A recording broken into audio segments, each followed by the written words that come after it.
Binatang besar ini sedang mengumpulkan batu merah. Ingin membangun menara batu yang aneh.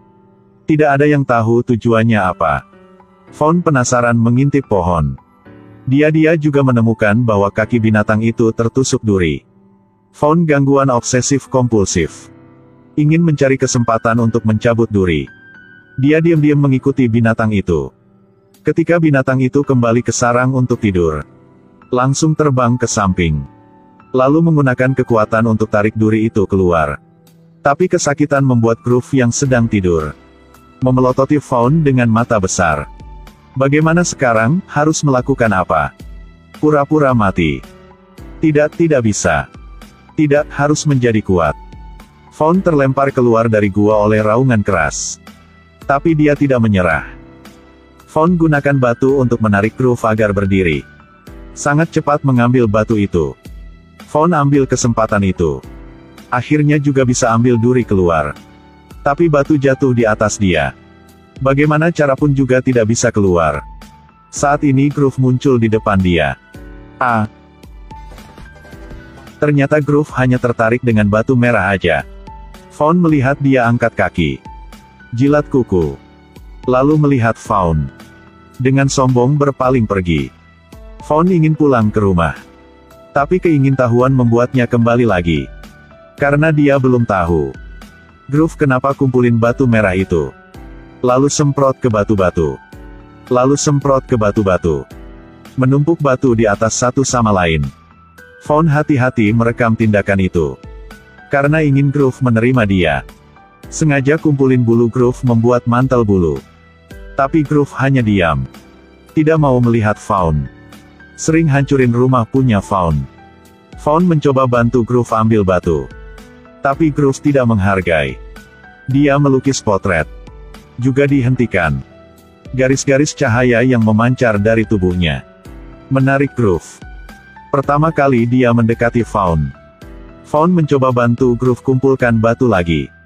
Kali ini tidak didorong lagi. Bahkan rumah baru dibuat tadi tidak dihancurin oleh Groove lagi. Jelas dia sudah menerima Fawn. Keesokan hari Fawn dipanggil oleh Groove. Sebuah menara aneh muncul di depan matanya. Legenda mengatakan bahwa binatang ilusi itu hanya terbangun sekali dalam 1000 tahun. Ketika meteor itu terbang di atas hutan roh, Groove akan memulai menara batu. Semua roh akan menerima musibah besar. Fawn bantu Groove bangunkan menara itu. Apakah dia benar-benar membantu Kasar melakukan hal-hal buruk? Pertama kali Groove menghentikan kekuatannya terlalu kuat. Membuat batu jatuh di Taman Bunga Matahari. Juga menarik perhatian tim pramuka. Fawn melihat situasi yang tidak baik. Langsung bawa Groove umpetin di dalam hutan. Tim pramuka melihat Groove langsung menghajar. Mereka melempar obat bius ke arah Groove. Dihentikan oleh Fawn. Lalu masuk ke dalam hutan. Kapten pramuka Nix pergi ke perpustakaan.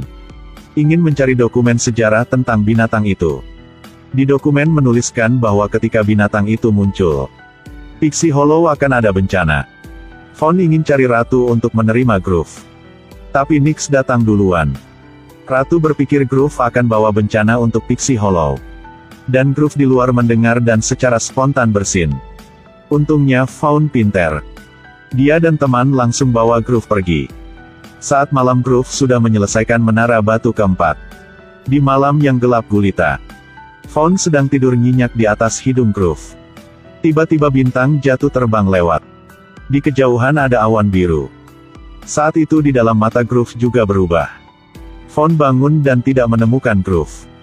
Langsung cari Tinkerbell untuk mencari bersamanya. Tinkerbell melihat Groove sedang di dalam hutan salju. Tiba-tiba Groove menggunakan ekor meniup dia pergi. Fawn bergegas ke situ. Kamu sedang melakukan apa? Grau. Di atas langit tiba-tiba muncul petir biru. Groove menumbuhkan 2 tanduk lagi. Mengeluarkan raungan keras dan menghilang. Melihat Tinkerbell terluka, Fawn juga berpikir Groove adalah iblis. Dia memutuskan untuk menarik perhatian Groove. Bekerja sama dengan tim pramuka untuk menangkap Groove. Setelah melihat Fawn dia sangat senang. Hal ini membuat dalam hati Fawn memiliki beberapa penyesalan. Tapi semua sudah terlambat. Groove ditangkap oleh tim pramuka. Lalu gunakan obat bius membuat Groove pingsan. Groove sedih melihat Faun. Lalu jatuh ke tanah. Tim pramuga mengikat Groove. Faun menangis. Tidak lama di langit muncul banyak petir. Petir menyambar menara di hutan. Saat itu Tinkerbell bilang sama Faun. Sebenarnya Groove bukan mau serang dia. Bahkan selamatkan nyawa dia. Lalu mereka berdua langsung pergi untuk selamatkan Groove. Di bawah bantuan mereka. Akhirnya berhasil. Groove tersambar petir. Seluruh tubuh keluarkan cahaya biru. Tiba-tiba muncul sayap. Ternyata Groove adalah penjaga hutan Pixie Hollow ini. Tapi orang salah paham. Ketika menumbuhkan dua sayap. Ingin terbang ke menara batu untuk membantu hutan blok petir. Tapi roh yang lain membuat mata dia sakit. Groove langsung berhenti. Faun mengerti apa maksudnya Groove. Dia terbang ke depan Groove. Menggunakan garis-garis cahaya dari sayap. Tunjukkan jalan ke menara. Groove ikuti cahaya itu mencoba untuk terbang ke depan. Muncul petir lagi. Semua roh dalam bahaya. Mereka semua memiliki harapan tinggi untuk berdua orang itu. Lalu petir kedua. Petir ketiga. Dan ada banyak lagi. Tiba-tiba sebuah batu besar meruntuhkan menara. Semua batu jatuh membuat Groove jatuh ke bawah. Ternyata Nyx sudah hancurkan menara. Dia tetap berpikir. Groove adalah bencana punya hutan ini. Tiba-tiba dari langit menyambar petir. Ada sambaran petir ke Nyx. Groove muncul di depan dia. Lalu Nyx baru menyadari. Binatang yang mereka menghajar. Itu adalah dewa penjaga. Groove tidak mau nyerah ingin membuat ulang menara. Tapi sekarang sudah terlambat. Faun diam lalu melihat ke langit. Ikuti saya. Groove langsung balas. Faun ajak Groove terbang ke udara. Mereka terbang ke atas. Groove menerima setiap sambaran petir. Semua petir disedot oleh Groove. Tiba-tiba adalah petir besar muncul di tengah langit. Groove semalatkan Faun.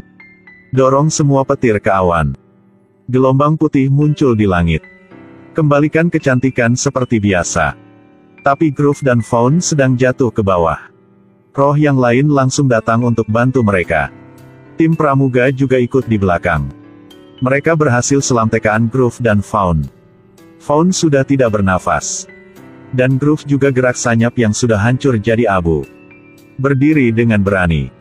Dia sedih ke samping Faun. Merasa sangat sakit. Gunakan hidung dorong Faun.